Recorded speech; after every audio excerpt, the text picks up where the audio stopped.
வணக்கம்ப்பா. இப்போ பல்லு தேய்க்கிற டூத் ப்ரஷ்ஷை 3 மாதத்துக்கு ஒருக்க நீங்கள் தூக்கி போட்டுருங்க, வேறு புதுசாக வாங்க, தேஞ்ச ப்ரஷ்ஷை வச்சு தேய்க்காதீங்கன்னு பல் டாக்டர் சொல்கிறாங்க.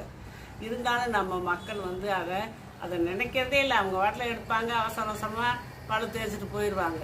ஆனால் நம்ம ஆளுங்க, நம்ம நாடு தமிழ்நாட்டுக்காரவங்க அந்த காலத்தில் use and throw tooth brush வச்சுருந்தாங்க. அது எப்படின்னா அப்படியே தேய்க்க தூக்கி போட்டுறேன். அந்த மாதிரி பூரா நம்ம நாட்டில் எங்கே பார்த்தாலும் வேப்ப மரம், ஆளும் வேணும் பல்லு புரிவிக்கிறாங்கல்ல, வேலை மரம் கூட அங்கிட்ட அங்கிட்ட இருக்கும். வேப்ப மரம் எல்லா பக்கத்துலேயும் முளைச்சி கிடக்கும்.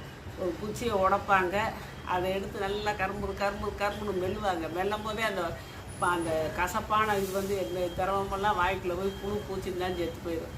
அதை வச்சு நல்லா பல் தேய்ப்பாங்க. பல் தேய்ச்சி தூக்கி போட்டு போயிடுவாங்க.